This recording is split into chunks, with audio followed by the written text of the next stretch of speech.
How to check sent messages on iPhone.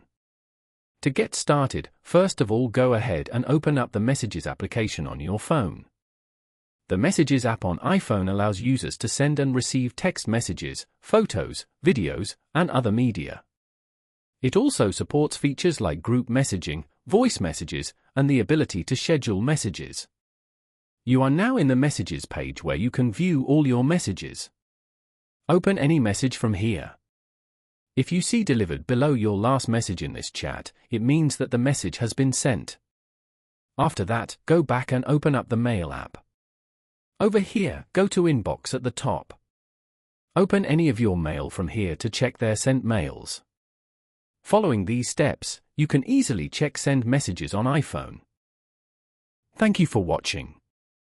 Please leave a like if this tutorial helped you, or leave a comment below if you have any questions related to the video.